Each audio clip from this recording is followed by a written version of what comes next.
দুইজন লোক এনে কাজ করতেছে, দুইটাছে।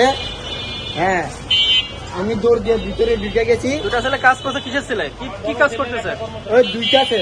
আচ্ছা, এই আচ্ছা। দোকান দুইটাছে। মানে মাংসের দোকানে। হ্যাঁ, মাংসের দোকানে দোকান দুইটাছে। হ্যাঁ, আমি দৌড় দিয়ে ভিতরে ঢুকে গেছি। হ্যাঁ। ঢুকার পরে দেখি যে ঝড় ঝরে গ্যালাস ভাঙ্গা পড়তেছে। উপর থেকে? হ্যাঁ, উপর থেকে গ্যালাস ভাঙ্গা পড়তেছে। হ্যাঁ। গ্যালাস ভাঙ্গা পড়তেছে, দুজন মানুষ আহত হয়েছে, বুঝছে? রক্ত পড়তেছে।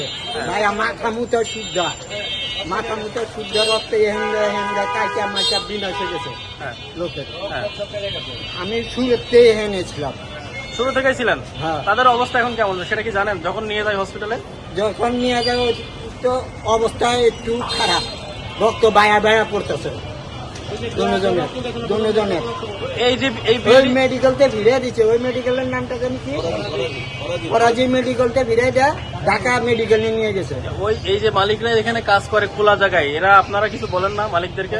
বলছিলাম, হ্যাঁ, আমরাও বলছিলাম ওই মেহেন্দার নেট দাও, নাহলে অ্যাঙ্গেল দিয়ে টিন দিয়ে দাও। হ্যাঁ। ওরা কিচ্ছু শুনে নাই, ওরা কাজ করতে আছে। আপনি এই বিল্ডিং এ দারোয়ান করেন? কোন পাশে থাকেন? এই পাশে থাকেন? অ্যাক্সিডেন্ট না তো আপনার গায়ের উপরে হইতে পারে, আপনারা এটা খেয়াল করেন না? মালিককে বলেন না? হ্যাঁ, বোঝে না। ছিল তো, কই সিফটি কই দেখি না তো। সবাই কবে সরাইছে? এই যে এটা তো একটা খোলা জায়গা, এটা খোলা রাস্তার, লোকজন আসতে আসতেছে, যে কোনো মুহূর্তে এরকম দুর্ঘটনা ঘটতে পারে। এটা মালিক কি জানে না? হ্যাঁ, মালিক জানে না? তাহলে উনি এত অফেন জায়গায়, এইভাবে খোলামেলা জায়গায়, এই যে হ্যাঁ, বলেন। আপনার নাম কি?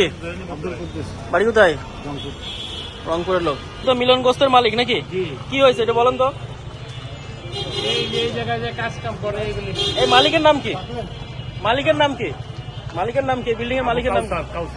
কাউসার। ছেলের নাম সাকিব। আচ্ছা, এই বিল্ডিং এর মালিকের নাম কি? কাউসার।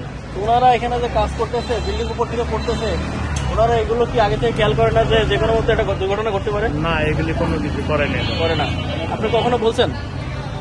আমরা বলছি, কিন্তু এই সময় আগে যে সময় ইট করতো এই সময় টিন দিল, কিন্তু আমার কাস্টমারের শৈলে আমগো শৈলে অনেক মানে গোস্তের মধ্যে অনেক ধুলামলা পড়ছে, ময়লা পড়ছে, ইটের বালু, ইটের গুঁড়া, এগুলি অনেক পড়ছে। কাস্টমার শৈলেও পড়ছে অনেক সময়, বললেও শোনে নেই। বুঝতে পারছি। এখন আপনার কি মানে আহত হয়েছে কি আপনার ছেলে আর আপনার জামাই?